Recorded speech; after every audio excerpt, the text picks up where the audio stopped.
카자흐스탄 이야기를 하다 보면 제일 헷갈리는 게 뭐냐면은 이 나라가 도대체 유럽이야? 아시아야? 아시아라고 봐야 되는 거 아니에요? 당연히 아시아라고 이제 보죠. 아시안 게임도 하고 그러니까 아시아인데 문제는 뭐냐면 이 나라가 축구는 유럽 축구 연맹에 소속돼 있어요. 아시아 축구 연맹이. 아 그래요? 네. 이게 왜 그러냐면은 도대체 유럽하고 아시아 사실 유라시아 대륙이잖아요. 네, 한 네, 대륙인데 네, 네. 이거를 굳이 나눠서 여기까지는 유럽, 여기까지는 아시아 이렇게 나누려고 하니까 선을 그으면 이제 우랄 산맥 기준으로 긋습니다. 우랄 산맥 기준으로 긋다 보면 네. 여기 걸려요? 지금 화면에 보시는 것처럼 대충 우랄 산맥이 이렇게 빨간 선으로 그냥 대충 거본 거예요. 네. 대충 그면은 요 서쪽 요만큼이 카자흐스탄 땅이에요. 아. 그러니까 이제 유럽 기준이 우랄 산맥 서쪽이 유럽이다. 동쪽은 아시아다. 그러면은 카자흐스탄 그 넓은 국토의 한 10% 정도가 유럽으로 분류돼요. 이론적으로는. 네. 이게 유럽 아니야? 이렇게 이제 볼 수 있는 거죠. 그래서 이제 유럽도 아니고 아시아도 아닌. 좋게 보면 양쪽 다 끼어 있는 이제 그러한 국가다라고 보시면 되겠습니다. 네. 최준영 박사의 지구본 연구소, 오늘도 흥미로운 글로벌 이야기 전해드리겠습니다. 반갑습니다. 정프로고요. 네, 최준영입니다. 네, 오늘은 어디로 또 날아가 봅니까? 어디론가 가야 될 텐데 네. 사진 한번 먼저 보실까요? 네. 화면 보시면 어떻습니까? 이곳 예. 광활하 시원하네요. 시원하죠. 네. 아, 저런데 정말 가서 한 며칠 있으면 참 좋을 것 같다 생각도 들고. 말들이에요? 말들도 이제 보면 야생마죠. 야. 막 뛰어놀고 있고. 뭐 원하면 내키면 이렇게 또 계곡에서 배 띄우고 놀 수도 있고. 이런 데 가서 좀 사는 게 이게 참 좋을 것 같다는 생각도 드는 거죠. 이제 보면은. 멋있네. 예. 여기 보면은 이제 사람들 요만큼 보이는 여기 사람이죠. 보면은. 아, 네네네. 그랜드 캐니언. 꼭 그랜드 캐니언 네. 같죠. 보면은. 네. 아니면 뭐 이런 지역도 있고. 아니면 나는 사막이죠? 네, 그렇죠. 사막이죠. 아니면 네. 나는 좀 높은 데 올라가고 싶어 그러면 이런 곳이 있는. 뭐 다 있네. 다 있죠. 보면은. 그러니까 뭔가 이 뜨거운 여름에 좀 네. 가서 좀 시원하게 있으면서 좋을 것 같은. 아. 오늘은 이런 나라 한번 이야기를 해보려고 합니다. 네, 일단 뭐 미세먼지는 없어 보이고요. 미세먼지는 없고, 예, 아주 하늘은 깨끗해 보이는데 엄청 큰 나라입니다. 오늘 말씀드릴 큰 나라요? 예, 땅덩어리가 큰 나라. 저희가 지금 저 스탄 국가들 스탄 가고 있잖아요. 예, 거기에 뭐 우즈벡하고 또 어디 카자흐스탄이 좀 큰가요? 그렇죠. 그래서 오늘 말씀드릴 나라는 카자흐스탄입니까? 예, 카자흐스탄입니다. 스탄 국가 중에서 압도적으로 제일 넓은 면적. 그렇게 넓어요? 그렇습니다. 카자흐스탄이 얼마나 넓냐라고 네? 하면은 세계 9위예요. 세계 9위예요? 세계 9위. 그러니까 얼마나 크냐면은 이제 면적으로 보면은 272만이니까 네. 이제 그 대한민국의 한 28배, 네. 27배 정도 되는 거고요. 서유럽 전체, 우리 뭐 프랑스, 네. 스페인, 뭐 독일 뭐 하는 이쪽 지역 다 합한 사이즈. 아니 그 넓은 나라들이 네. 미국, 러시아, 자, 중국, 자, 캐나다. 1등서부터 한번 해보죠. 네, 1등. 러시아가 1,700만 정도 돼요. 네. 2등 캐나다쯤 2등이 될까요? 캐나다입니다. 2등이 네. 캐나다가 990만. 네. 그 다음에 미국? 3위가 미국 980만. 약간 차이 나죠. 네. 그 다음에 미국. 4위가 호주, 중국. 중국. 중국이 중국. 960만. 네. 그래서 여기까지가 이제 900만대 이렇게 되는 거고요. 그 다음에 5위가 브라질입니다. 브라질. 예, 브라질이 850만. 호주는 그 대륙으로 치나? 아니요. 그 다음이 6등이 호주예요. 브라질보다 작아요? 예. 호주가 그래요? 예. 그러니까 이제 이 호주가 한 대륙이지만 원체 큰 나라들이 그 앞에 이제 5개나 있다. 이렇게 그래요? 보시면 되는 거죠. 그다음에 어디 인도? 그 다음에 인도. 예, 인도가 인도. 이제 훅 떨어져가지고 328만. 이제 인도부터 사이즈가 이제 300만대로 훅 떨어지죠. 그렇게밖에 안 돼요? 예. 인도 굉장히 큰 줄 알았더니 예, 사이즈는 생각보다 작아요. 인도가 중국보다 많이 작네. 그렇습니다. 그 다음에 이제 아르헨티나가 이제 278만. 아르헨티나가 그렇게 커요? 예. 그리고 9위가 방금 말씀드렸던 이제 카자흐스탄이요? 카자흐스탄. 그러니까 와. 아르헨티나가 278만. 그 다음에 카자흐스탄이 272만이니까 거의 뭐 비슷하네. 비등비등하다라고 볼 수 있는 거죠. 네, 그러니까 네, 네. 여러분들이 카자흐스탄 그러면 중앙아시아에 있는 좀 커 보이는 나라 정도 이렇게 생각하는데 진짜 이 큰 나라네. 주변에 이제 중국, 러시아 뭐 이렇게 이제 덩치가 이따만한 놈들이 이제 있으니까 작아 보이는 거지. 세계 9위입니다. 그러면 이제 그래요? 이왕 말씀드린 김에 세계 10위까지는 말씀드려야 될 것 같아요. 10위. 10위. 몽골인가? 몽골은 아니고요. 네. 아프리카에 있어요. 아프리카에. 예. 예전에 한번 말씀드렸는데. 알아요. 잠시만 시간 주십시오. 어딜까요? 리비아가 아니고 리비아도 꽤 크지만 리비아 옆에 리비아 옆에 수단이었나? 알제리입니다. 알제리. 예, 알제리가 매우 커요. 알제리가 네. 238만 되니까 아프리카에서 제일 큰 나라 어디냐 그러면 콩고 민주공화국 뭐 여러 이야기가 나오지만 제일 큰 나라는 이제 알제리입니다. 알제리. 네네네. 예. 그래서 오늘은 세계에서 9번째로 넓은 나라 이제 카자흐스탄으로 여러분들을 진짜 크네. 모시고 가겠습니다. 예. 그래서 이렇게 큰데 카자흐스탄 위쪽에는 세계에서 제일 큰 나라가 있죠. 러시아. 네. 그러다 보니까 이 러시아하고 국경이 엄청 길어요. 그렇죠. 카자흐스탄 북쪽은 다 러시아 한 나라예요. 한 3,000km 돼요? 3,000km의 2배쯤. 좀 넉넉하게 쓰셔야죠. 6,000km나 돼요? 7,559km. 와. 예. 그러니까 카자흐스탄 국경이 얼마나 이제 기냐면은 북쪽이 제일 길죠, 당연히. 러시아랑 이제 하는 게 한 7,600km 좀 안 된다. 이렇게 생각 보시면 되겠고. 서울에서 부산까지 400km잖아요. 그다음에 중국과의 접경이 한 1,780km. 예, 만만치 않죠? 네. 그다음에 이제 그 우즈벡하고가 더 길어요. 2,300km. 그다음에 키르기스스탄이 1,200km, 투르크메니스탄이 400km. 정도 되니까 진짜 크네. 그러니까 국경선만 다 합해도 한 13,400km 정도 돼요. 그러니까 국경 수비대를 세운다 생각하면 1km에 한 명씩만 세워도 이제 13,000명이 필요한 야, 진짜 어마어마하네요. 어마어마한 사죠. 그러니까 사이즈가 우리 이제 인식하고는 전혀 다르죠. 그다음에 이제 보통은 나라가 크면 이제 바다 해안선들이 이제 쭉 있다 보니까 실제로 국경 길이 자체는 그렇게 길지가 않은데 이 카자흐스탄 같은 경우는 이제 내륙국, 세계 최대 내륙 국가다 보니까 내륙국에 또 예, 그러니까 이제 옆에 바다 파란색 있는데 지도 보시면 그렇게 말씀하실 분이 있는데 카스피해를 이제 정말 바다로 볼 거냐? 아닐 거냐? 여기에 따라서 좀 다른데 네. 뭐 막힌 바다니까 저것도 바다 아니냐? 아니야, 저거는 주변이랑 연결되어 있지 않으니까 바다 아님. 뭐 어떻게 보지만 카스피해를 바다로 안 보면 자관 세계 최대의 내륙 국가. 라고 이제 보시면 되겠어요. 저 카스피해는 어디죠? 다른 바다랑 연결이 아예 안 돼 있군요. 그렇습니다. 보면 지금 이제 그런 상태고 운하 뚫기도 너무 뭐 운하는 지금 이제 그 볼가강을 통해 가지고 이리저리 이제 수운으로 러시아 쪽으로 이제 올라갈 수는 있어요. 보면은 예, 이렇게 해서 흑해랑 연결되는 이제 코스는 있는데 실제로 이제 카스피해가 바다냐? 뭐 이런 여러 가지 이야기들이 있습니다. 그래서 내륙 국가들 중에서 요즘에 이제 한화가 아마 선전 그 TV 광고를 할 때 종종 등장하는데 뭐 2번의 국경을 넘어야 바다로 갈 수 있는 나라. 이중 내륙국들도 있어요. 그래요? 예, 대표적인 게 중앙아시아 다음번에 이제 말씀드릴 이제 우즈벡 같은 나라, 우즈베크. 우즈벡은 다른 나라 갔다가 한 번 더 가야 돼요. 예. 그러니까 이중 국경. 이제 세계에서 이제 이중 내륙국이 두 나라가 있어요. 아시아에 이제 우즈베키스탄이 있고 유럽에는 리히텐슈타인.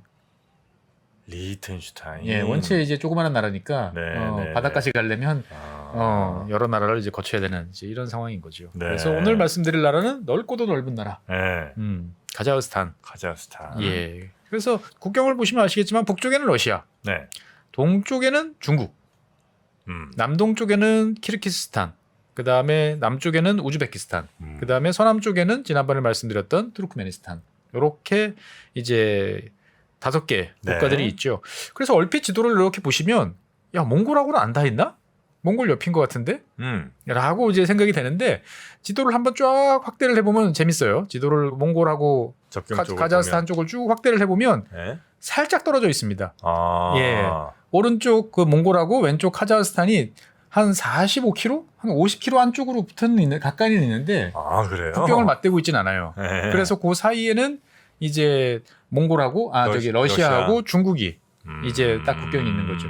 그래서 만약에 가끔 이제 역사상에 만약은 없지만 저 한 50km 정도 구간이 만약에 이제 몽골하고 카자흐스탄이 딱 붙어 있다라고 생각하면 많은 것들이 좀 바뀔 것 같아요. 특히 몽골 입장에서 봤을 때는.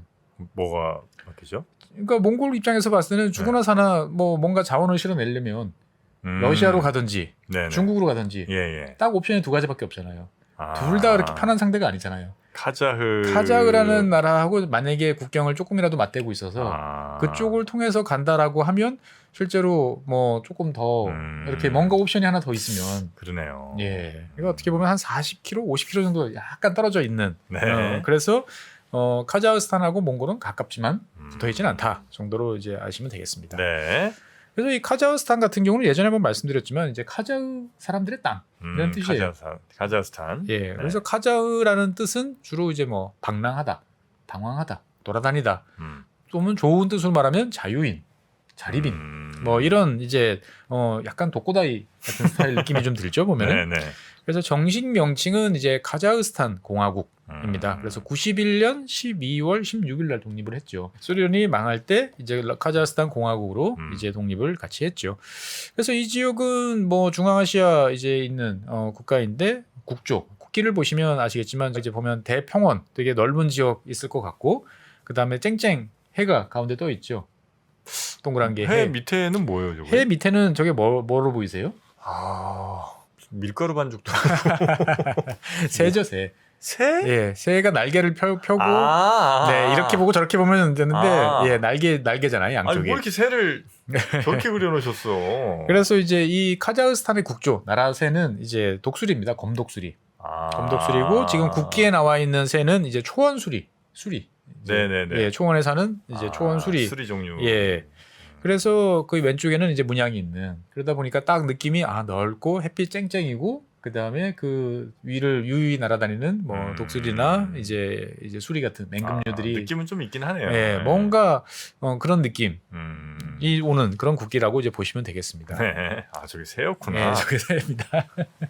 그래서 저 국기를 보다 보면은 이제 저는 뜬금없이 아르헨티나가 생각이 나요. 아르헨티나 국기도 네. 보면 파란색에 태양이 이제 이글이글거리는 이제 그런가요? 예, 되게 이쁜 태양이 이제 있죠 보면은. 그래서 아르헨티나는 그냥 뭐랄까 저 축구복을 하도 많이 봐서 그런가. 그렇죠. 예, 근데 네. 이제 아르헨티나도 가운데 보시면 이제 국기가 이제 있잖아요 보면은. 그래서 저 태양 모습 좀 다르죠 보면은. 예, 그래서 그런 어떻게 보면 태양빛이 참 좋겠구나라는 느낌이 절로 드는. 어떻게 보면 아르헨티나랑 사실 비슷한 면이 좀 있기도 있죠. 그래요? 드넓은 평야. 그다음에 농업 잘 되고 그다음에 자원들 되게 많고. 예, 이런 면에서 봤을 때는 상당히 유사한 점이 좀 있는 것 같습니다. 네. 그래서 이 카자흐스탄은 이제 일단 넓은 곳인데 그러다 보니까 전체 국토의 한 26%는 이제 반건조 지역이죠. 스텝 또는 이제 산림지대 이렇게 돼 있고 10% 정도는 아주 높은 산들로 이루어져 있습니다. 천산산맥이라고 그러죠. 천산고원이라고 부르는 텐샨이라고 부르죠. 요즘에는 텐샨 산맥. 옛날 손오공이 지나갔다고 하는 네네네네네. 이 지역이 이제 그 일부 지나가고 있기 때문에 상당히 높은 지역도 있고 그리고 이제 사막 사막 예, 이런 지역도 있고요. 그래서 전체 국토에서 농사를 지을 수 있는 땅은 한 4~5% 정도 돼요. 4분의 1 정도? 네, 4분의 1 정도 되는데 뭐 엄청 넓네. 그것도. 엄청 넓죠. 네. 엄청 넓은데 이 넓을 뿐만 아니고 이 지역 뭐 다음 시간쯤에만 말씀드릴 것 같은데 이 지역의 토양이 농사 짓기 좋은 좋아요. 어마어마하게 좋아요. 우크라이나 우리가 흑토지대 그러잖아요. 네. 뭐 체르노젬 이러잖아요. 네. 체르노젬. 네, 체르노젬이에요. 그 흙을 이제 체르노젬에 부르는데 그 흙이에요. 근데 자그마치 두께가 한 2m 이상 돼요. 표토가. 그럼 굉장히 보통 우리가 거예요? 그 밭에 가서 이렇게 삽으로 아니면 주변에 이제 뭐 공사할 때 보면 표토가 한 요만큼이에요. 우리나라 대부분 지역은. 네네. 근데 그 어마어마하게 영양분이 많은 남은 토양이 2m가 넘게 쌓여 있어요. 그런 뭘, 지역. 뭘 심어도 잘 되는군요. 근데 아무렇게나 막 심으면 또 잘 안 되고. 그래요? 왜냐면 강우량이나 이런 문제들 때문에 조심해야 되는 거죠. 그래서 25% 정도는 농업할 수 있고 나머지 땅들은 주로 이제 뭐 방목해서 가축들을 키우기 좋은 이제 그러한 지역이죠. 그래서 이제 카자흐스탄 같은 경우는 이 옛날에는 농업을 원래 안 했어요. 네. 유목민들 땅이니까. 유목민들 땅이었으니까 주로 이제 목축, 네, 풀뜯기고. 예, 풀뜯기 뭐 이런 걸 하다가 1950년대 구소련 시절이죠. 소련 시절에 이제 대개간 사업을 하면서 이제 곡창지대로 이제 부상을 하게 됐습니다. 그래서 2021년 통계로 보면 세계에서 한 14위 정도 되는 이제 밀 수출국이에요. 근데 이제 원체 밀을 많이 수출하는 국가들이 있다 보니까 네. 수출량 자체로 보면은 뭐 압도적으로 많다 이런 느낌은 사실 안 들어요. 그러니까 뭐 여러분들 들으시면 약간 뜻밖이겠지만 뭐 프랑스, 그 다음에 독일 이런 나라들이 밀 수출 많이 해요? 이 카자흐보다는 더 밀 수출을 많이 해요. 예, 어쨌거나 이제 되게 밀 수출도 잘 되는 네. 많이 하는 그런 나라고. 또 한편으로 보면 이 큰 땅덩어리에 호수가 또 억수로 많습니다. 그래요? 호수가 45,000개가 넘어요. 그럼 농사 짓긴 진짜 좋겠다. 근데 문제는 이제 이 호수가 이제 큰 호수가 여기저기 곳곳에 있는 게 아니고 아주 조그만한 한 이제 1제곱킬로미터 이하에 네. 조그만한 호수가 한 45,200개 정도 되고 네.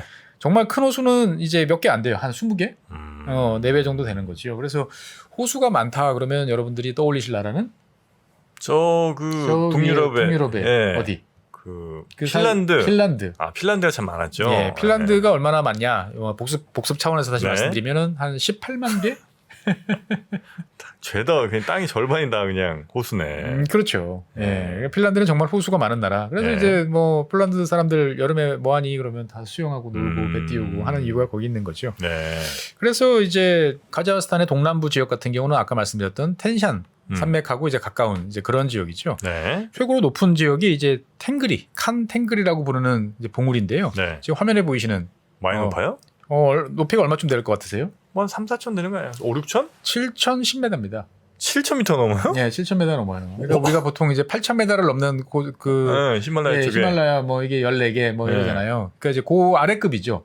야, 7,000이면 굉장히 높은데. 그렇습니다. 그러니까 이제 텐샨 그 산맥에 이제 제일 봉우리가 이제 저기 하나 있는 거고, 그 다음에 이제 동부 지역 같은 경우는 이제 알타이 산맥 남단에 이제 해당을 해서 한 2, 3,000m 정도 고원지대가 쭉 네. 이어지고 있습니다. 그리고 이제 뭐 그럼 농사는 도대체 어디서 짓냐? 농사는 주로 러시아하고 접경 지역. 그러니까 북부 지역이 잘 돼요. 우리는 보통 농사 잘 되는데 그러면 되도록이면 남쪽이죠. 남쪽이라고 생각하는데 남쪽은 건조지대가 많고 강우량도 적고 토양도 이렇게 영양분이 없어가지고 농사가 잘 안 네네네. 되고 주로 이제 러시아하고 접경 지역 이쪽 지역이 이제 많이 돼 있고요.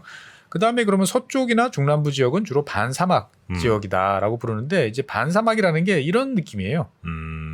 예. 그래가지고 이제 제일 대표적인 사막 중에 하나가 우슈투르트 고원 사막이라고 그러는데 높은 지역에 이제 사막이 형성돼 있는 거죠. 그래서 그랜드 캐년하고 진짜 그랜드 캐년 예, 같아요. 느낌이 상당히 비슷하죠. 네. 이건 꼭 옛날에 뭔가 누군가 와서 성을 쌓아놓고 이제 간 듯한 그런 필도 좀 나고 자연적으로 그냥 자연적으로 형성된- 만들어진 거죠. 우리 미국에 가서 보는 여러 이제 풍경들하고 좀 유사하다라는 그러네요. 생각도 사실 좀 듭니다 보면은. 네. 그래서 그 방금 말씀드렸던 이제 우슈투르트 고원 사막, 그다음에 뭐 키실쿰 사막, 뭐 베타클라크 사막 등 해서 사막도 되게 많고 그래서 이 사막을 또 투어하는 또 이런 프로그램들도 종종 있어요. 네. 그래서 이 카자흐스탄은 아까 이제 처음에 화면 보여드릴 때는 날씨 좋고 참 좋다 생각이 들지만 춥고 뜨겁습니다. 춥고 뜨거워요? 네, 대한민국 기후가 못 갔다라고 얘기하지만 숫자로 보면 카자흐스탄이 우리보다 더합니다. 일단 북쪽 지역 같은 경우는 겨울에 평균 기온이 영하 22도. 이야, 평균이 영하 22도예요? 예. 대신 이제 남쪽은 뭐 한 영하 3도쯤 되고요. 그다음에 여름은 이제 북부 지역이 몇 도냐? 한 20에서 24도. 남쪽은 한 30도 정도 되니까 뭐 연교차 1년에 보면 한 5, 60도 정도 나는 거죠, 보면은. 그래서 이 카자흐스탄은 뭐 비가 많이 오겠느냐 생각하면 비는 별로 안 올 것 같은데요. 비는 많이 안 올 것 예, 같죠. 대륙 그리고 한가운데. 대신 바람이 많이 불죠. 아. 넓은 평야지대, 뭐 그다음에 높은 지역 이런 데가 있으니까 네네네. 한번 달궈지면 바람이 막 확 불어닥치는데요. 그래서 이제 이 카자흐스탄 같은 경우는 풍력 잠재력이 아주 높은 나라예요. 아, 풍력하면 잘 되겠구나. 예, 그래서 뭐 추산치긴 하지만 이론적인 네. 추산치긴 하지만 연구자들이 통해서 계산해 보니까 카자흐스탄의 풍력 자원은 연간으로 따지면 한 1조 킬로와트 아워 정도 된다고 그래요. 1조 킬로와트? 1조 킬로와트 아워. 이게 감이 잘 안 오실 텐데 네. 대한민국이 이제 1년 동안 쓰는 전기 총 사용량이 한 5,500억 킬로와트 정도 돼요. 그러니까 풍력으로만 대한민국이 쓰는 전력을 다 충당하고도 아마 도는 거의 2배 정도 예, 되네요. 그렇죠. 2년치. 그러니까 물론 이제 아직 다 개발은 안 했으니까. 우리나라 전기 엄청 쓰는데. 그렇죠. 그거의 2배를. 예, 그거의 2배를 풍력으로 조달할 수 있는 잠재력이 있는 그런 지역인 거죠. 여기 풍력 좀 꽂아야 되겠는데. 근데 꽂아야 되는데 문제는 이제 땅은 넓고 네. 뭐 사람은 없고 뭐 이런 나라다 보니까 뭐 네. 굳이 그렇게까지 해야 되나? 그리고 뭐 땅 속에 꽂으면 뭐 가스, 여기 또 많아요. 석유 뭐 이런 거 잘 나오는데 굳이 뭐 풍력까지. 부럽다. 그러니까요. 부럽죠.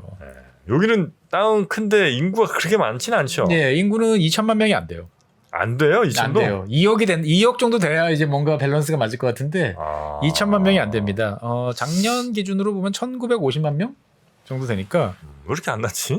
그러니까 이제 어떻게 보면 원래 사람이 없던 동네예요. 네. 원래 사람이 없던 지역인데 이게 이제 러시아 제국 시절에 이게 중앙아시아에 진출하면서 러시아 영향권에 들어갔고 그 이후로도 한 사람이 계속 없다가 이제 아까 말씀드렸던 이제 대개간 뭐 이런 거를 통해서 러시아 사람들이 막 유입이 되면서 인구가 좀 증가를 했지만 없죠. 그래서 2천만이 안 된다 정도로 네, 기억을 하시면 되겠고 이제 그러면 당연히 이제 카자흐 사람들이 많은데 네. 카자흐 사람들이 그렇다고 압도적이진 않아요.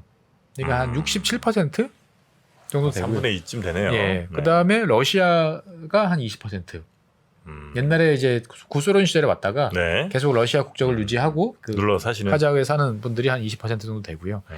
그다음에 우즈베키스탄 분들이 한 3%, 그다음에 우크라이나도 한 1.5%, 네. 그다음에 뭐 위구르, 타타르, 신기한 건 이제 독일, 독일계 사람들도 독일? 아직 있고요. 그다음에 고려인도 이제 우리 이제 먼 이제 조상이시죠. 보면은 한 10만 명 정도 여기 아직까지 거주를 하고 계십니다. 강제 이주 당하신 거지 이분들? 그렇죠. 0.6% 정도 됩니다. 그래서 한 12 정도 되는 구성이죠. 네. 그래서 이 카자흐스탄 같은 경우는 중앙아시아 다른 지역과는 달리 가보면 유럽 냄새가 좀 많이 나네. 아 그래요? 사람들 만나보면은. 그러니까 여기가 이제 아시아계 그다음에 유럽계가 좀 이렇게 섞여 있는데 재밌는 점은 이게 그 원래 이 지역은 처음서부터 백인들이 좀 살던 지역이에요. 여기에? 예. 그러다가 투르크 제국이 이제 커지면서 투르크 사람들이 이쪽으로 이주를 하면서 그 사람들을 좀 밀어내고 투르크화가 됐다가 다시 이제 러시아 사람들이 또 밀고 내려오는 그런 여러 차례의 이제 변화를 겪은 이제 그런 지역이에요.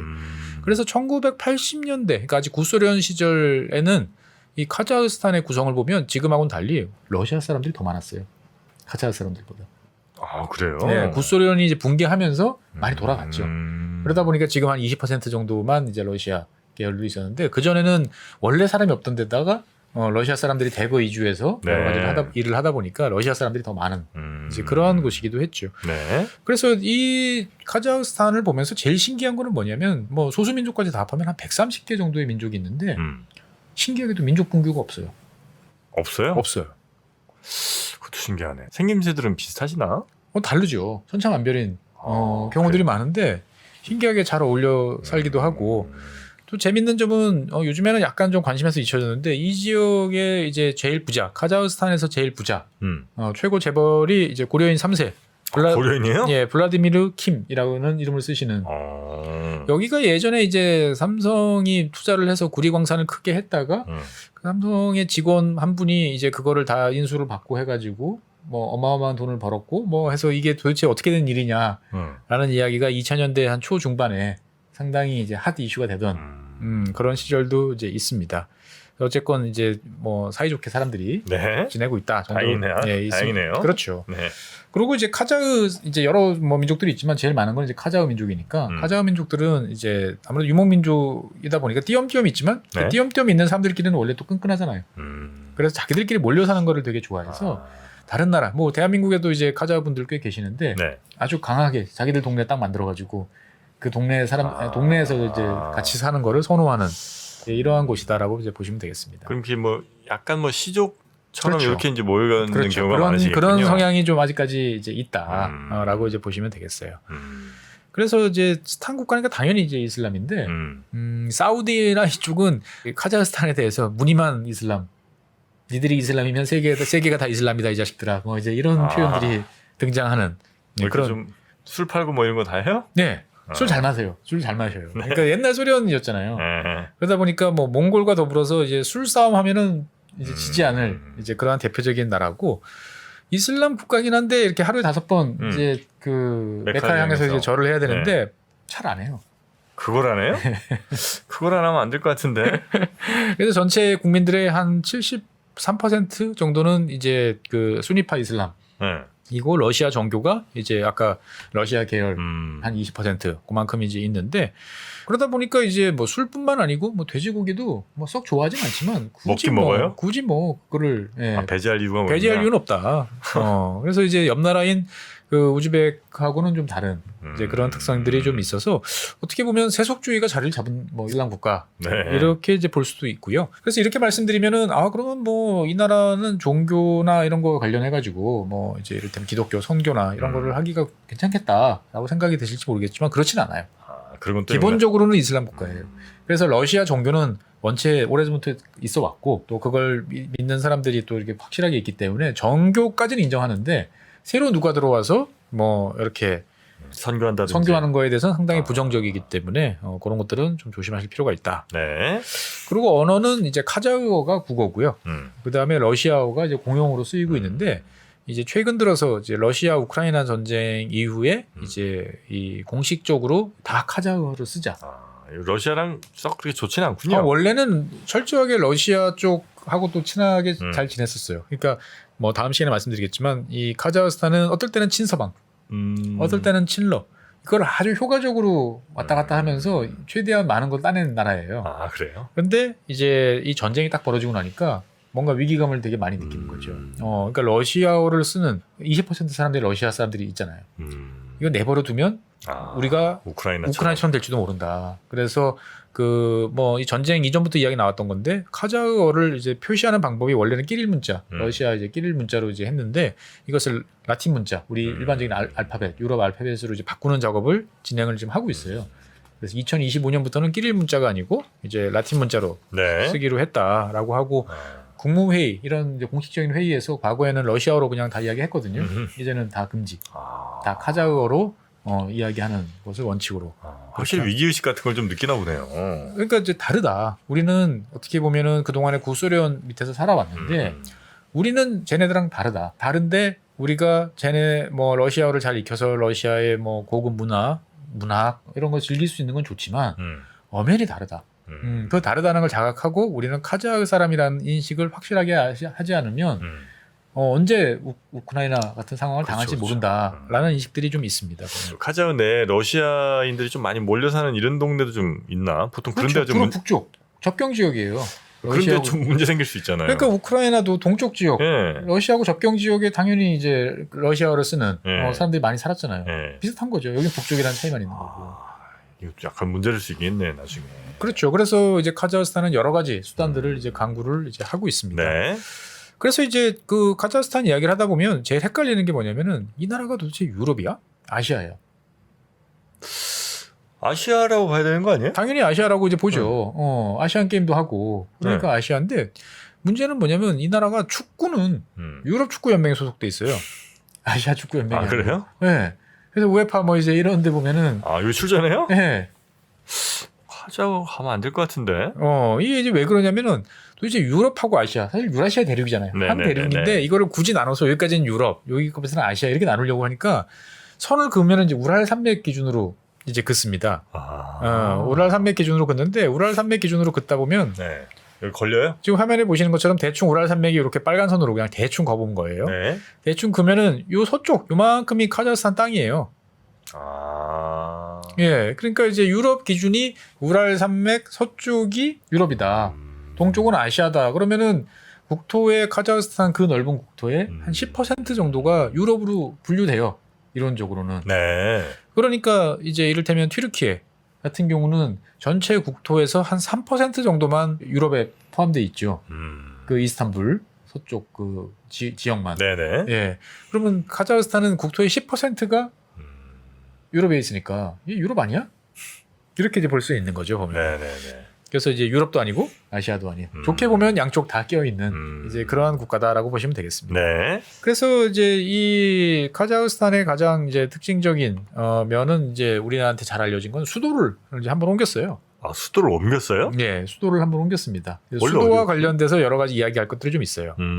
현재 수도는 어디냐? 그러면 이제 아스타나입니다. 아스타나. 아스타나는 못 들어본 것 같아요. 아스타나 못 들어보셨어요? 네. 아스타나는 이제 카자흐스탄 쪽 북쪽쯤에 있어요. 네. 이제 국토의 중간에서 조금 위쪽에 있다 정도 이제 보시면 되겠고 810km 제곱킬로미터 면적에 한 115만 명 정도 거주합니다. 아스타나 시내 모습이에요.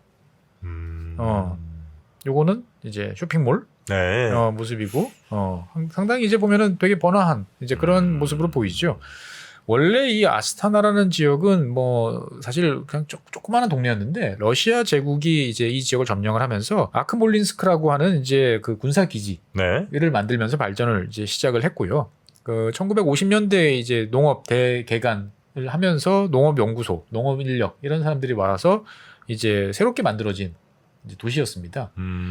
그러다가 이제 1998년에 이 지역을 이제 수도로 네. 지정을 해서 그 전까지의 수도였던 이제 알마티, 저 동남쪽에 있는 동남쪽 끝에 있는 알마티에서 이쪽으로 이제 수도를 이제 옮깁니다. 그러면서 이제 아까 보여드렸던 이제 고층 건물, 전망탑 이런 것들 이제 만들어진 거죠. 그래서 이렇게 보면 굳이 왜 이렇게 옮겼을까? 네. 를 이제 궁금해하실 텐데 뭐 국토 균형 발전 이런 거라기보다는 아까 정프로님이 걱정하셨잖아요. 이 북쪽에 러시아 사람들이 이렇게 몰려 있으면 문제되는 거 아니야? 딱 그거 이유 때문에 그래요. 그 전까지의 수도였던 알마티는 지금도 뭐 최고 도시, 최고 이제 경제 도시인데 알마티는 커다란 카자흐스탄의 동남쪽에 네. 아주 남쪽에 붙어 있어요. 그러다 보니까 북쪽을 제대로 이제 관할할 수가 있겠느냐라는 걱정이 있는 거죠. 그러다 보니까 이제 국내 안정과 통치를 위한 목적으로 수도를 과감히 이제 북쪽으로 이제 옮긴 거죠, 보면은. 그래서 중앙 정부가 딱 가서 너희들 딴짓 하나 안 하나 우리가 잘 지켜보겠어라는 식으로 이제 간 거죠. 그래서 이제 아스타나라는 이름이 정프로님은 좀 낯설다라고 이제 말씀하시면 그러면 누르술탄이라는 이름은 좀 누르술탄? 네, 누르술탄. 네. 아니 거기도 좀 익숙지 않습니다. 누르술탄. 원래 이 도시가 이제 2019년부터는 지금의 아스타나가 이제 2019년부터는 누르술탄이라는 이름으로 바뀌었었어요. 그래서 카자흐스탄 수도는 누르술탄 이렇게 저도 외웠었는데 이 누르술탄이라는 것들은 이제 초대 대통령이었던 네. 그 누르술탄 나자르바예프 대통령의 이름을 따서 이제 누르술탄으로 이제 만들었는데 네. 도시 이름을 바꿨다가 저번에 한번 말씀드렸는데 이제 카자흐스탄에서 이제 정변이 이제 발생하고 뭐 대규모 시위가 있으면서 이 나자르바예프가 이제 실권 권력을 이제 상실을 했죠. 네네. 그러면서 이제 작년 2022년에 다시 이제 아스타나로 이름을 돌렸습니다. 그래서 이 나자르바예프 같은 경우는 한번 충분히 한번 1시간 연구해 볼 만한 이야기해 볼 만한 이제 인물이다라고 말씀드리고 싶고요. 그래서 아스타나 같은 경우는 이제 북쪽으로 가다 보니까 네. 매우 춥습니다. 얼마나 춥냐? 역대 최저 기온은 영하 51도. 요즘에 더우신 분들 이곳에 가면 영하 51도요? 영하 51도. 이건 역대급 제일 추웠던 네. 거고요. 평균 기온은 영하 한 15도 정도 되니까 그냥 카자흐스탄 북쪽이 아까 영하 20도 정도 된다고 했잖아요. 그 정도. 그 다음에 여름에는 또 뜨겁습니다. 네. 여름 최고 기온은 41도. 그러면 겨울에 제일 추웠던 게 영하 50도. 여름에 제일 뜨거웠던 게 41도. 그러면 합하면은 한 90도 정도니까 대한민국 분들이 이제 우리는 전 세계 어디 떨어놔도 잘 적응해라고 하지만 이 아스타나에 사시는 분들도 아마 잘 적응하지 않을까 이런 생각이 듭니다. 그래서 수도는 이제 아스타나 네. 정도로 이제 말씀을 이제 드릴 수 있겠고요. 그러면 이제 마지막으로 이제 말씀드릴 거는 이제 그럼 그 전에 수도였던 이제 알마티. 뭐 어떤 곳에서는 이제 알마티아 이렇게 부르기도 하는데 네. 알마티 이야기를 좀 해보겠습니다. 알마티는 이제 최대 경제 도시, 인구도 제일 많고 경제적으로 부유한 이제 그런 도시입니다. 그래서 1925년부터 1994년까지 이제 수도로 이제 있던 곳인데 살기 좋아요. 해발 800m. 아, 여름에 산산하겠네요. 그렇습니다. 그래서 682km 제곱킬로미터 정도 되니까 이 서울하고 서울보다 조금 더 큰 이제 면적인데 한 200만 명 정도가 살고 있습니다. 그래서 동계 스포츠하기 아주 좋아요. 그래서 예전에 그 동계 아시안 게임도 했었어요? 예, 했었습니다. 보면은 그래서 뭐 스키를 비롯한 여러 가지 스키장 이런 거 하기 딱 좋고 그러니까 뭐 겨울철에 일부러 뭐 억지로 눈 만들 필요가 없는 그런 지역이기도 하고요. 이 알마티 같은 경우는 중앙아시아 전체에서 가장 그 경제적으로 발전한 그래서 이제 경제 중심지, 네. 중앙아시아의 경제 수도라고 이제 부를 만한 이제 그러한 지역이기도 하고요. 다른 한편으로 보면 이제 요즘에 시장 가 보면 이제 파란색 그 아오리 사과부터 이제 사과들이 막 등장을 하고 있는데 이 사과의 고향이 이제 카자흐스탄의 과거 수도였던 알마티입니다. 지구상에 있는 사과의 원산지가 네. 아 그래요? 네. 그래서 이 알마티라는 이름 자체가 네. 원래 원뜻을 거슬러 올라가면은 이제 그 사과의 할아버지. 예. 그러니까 이제 사과가 처음 원산지가 이곳에 그랜드파더 오브 애플. 예. 그렇게 이제 생각하시면 되는 거죠. 네. 그러니까 이제 그럼 옛날부터 우리도 사과 먹었을 텐데라고 생각을 하실 텐데 이 지역에서 사과 먹었던 기억은 이제 그 기록은 이제 기원전 3000년부터 야생이 아니고 재배. 예. 아니 남는 거 이게 딴 게 아니고? 딴 게 아니고 기원전 3000년 전부터 이 지역에서는 사과를 재배했던 이 흔적들이 이제 있는 거죠. 보면은. 그래요. 그래가지고 이제 이 알마티 주변 지역에 이제 더 높이 올라가는 한 1000m 정도 되는 그 높은 지역에 가면은 이제 말루스 시에베르시라는 이제 품종 이름이죠. 네. 이 종이 있어요. 사과 품종이 있는데 약간 보면은 우리나라 어떤 사과 종류와 생각이 좀 이제 비슷하게 모습이 보이는데 네. 여기가 이제 세계의 모든 사과의 이제 원조다. 라고 이야기를 해요, 보면은. 그래서 여기서부터 가면서 다른 이제 종들이랑 이제 교배도 되고 사람들이 인위적으로 키우기도 하고 그러면서 지금 사과는 뭐 천차만별의 다양한 색깔, 맛, 모양들이 있는데 쭉 거슬러 올라가면 알마티. 예, 이 카자흐스탄의 알마티다라고 이제 보시면 되겠죠, 보면은. 그래서 이 알마티는 그래서 우리나라 분들도 이제 종종 이제 가요. 가고 하시는데 다들 깜짝 놀랐다 이런 말씀들을 많이 하시더라고요.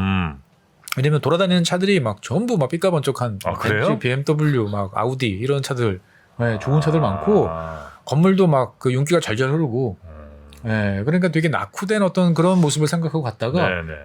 깜짝 놀라는. 즉 그 말은 이제 카자흐스탄이 꽤 먹고 살만한 나라다. 라는 의미인 거죠 보면은. 그러네요. 예. 야, 이 알마티 그리고 수도가 지금 아사타나. 예. 네, 두 도시가 아마 지금 카자흐에서는 제일 큰 도시인 것 그렇죠. 같은데. 예, 양대 도시죠. 둘 합하면은 이제 한 320만 정도 되니까 전체 인구의 한 이제 2천만 인구 중에서 한 네. 15% 정도가 산다 이렇게 보시면 되겠죠. 20% 가까이. 예. 한번 가보시죠. 그러니까 카자흐스탄은 근데 우리나라에서도 간 분들이 꽤 계실 것 같긴 한데. 카자흐스탄에 가시는 분들은 주로 사업 목적으로 가시는 분들도 많고요. 특히 이제 최근에 나중에 다시 한번 말씀드리겠지만 최근에 카자흐스탄 경기는 매우 좋습니다. 그래요? 그렇죠. 러시아 때문에. 아. 그래서 카자흐스탄이 요즘에 이제 우리나라 중고차 수입에 이제 또 큰 손으로 또 부상을 하고 있는데 그 이유가 러시아로 직접 뭐가 안 되니까 이 접경 지역이잖아요. 네네. 그리고 아까 국경이 몇 킬로라고 그랬죠? 6,500km인가요? 그렇죠. 예. 그러다 보니까 그 국경을 어떻게 누가 다 지키고 감시하겠어요. 그냥 넘어가면 러시아인데. 그래서 이제 러시아와 관련된 비즈니스를 하시는 분들이 이제 카자흐를 많이 가시기도 했고요. 그다음에 자원도 많고요. 정말 자원이 많습니다. 예, 그리고 금융도 꽤 발전한 이제 그런 지역이다 보니까 중앙아시아에서 비즈니스 하기 괜찮은 이제 그러한 지역으로 꼽히고 있습니다. 네. 자, 오늘은 저희가 스탄 국가들 가운데 카자흐스탄. 네. 카자흐스탄의 일반적인 이야기를 좀 나눠봤고요. 그러면 다음 시간에는 조금 더 깊이 있는 쪽으로. 네, 먼저 뭐 가볼까요? 옛날 소련과 이제 인연이 됐던 그게 카자흐였어? 네. 라고 하는 몇몇 이야기들을 좀 해보려고 합니다. 네. 자, 다음 시간도 많이들 기대해 주시고요. 그러면 저희는 다음 시간에 카자흐스탄 두 번째 이야기 들고 여러분 찾아뵙도록 하겠습니다. 함께해 주신 여러분 고맙습니다. 감사합니다. 복잡하고 어렵게 느껴지는 재무제표와 용어들. 친절한 투자 멘토 사경인 마스터가 매주 새로운 콘텐츠로 알기 쉽게 설명해드립니다. 재무제표 분석과 포트폴리오 구성, 뭐 양대 재무제표라고 그러면 대차대조표랑 손익계산서가 있거든요. 매수 매도 방법, 이때 사는 게 좋겠네. 이렇게 사면 좋겠다. 근데 이렇게 살려면 뭘 해야 되냐면요. 나머지 3분의 1은 놔둬봅니다. 어디까지 가는지. 실전 투자 팁까지 알려드립니다. 오직 3프로 멤버십에서만 만나실 수 있습니다.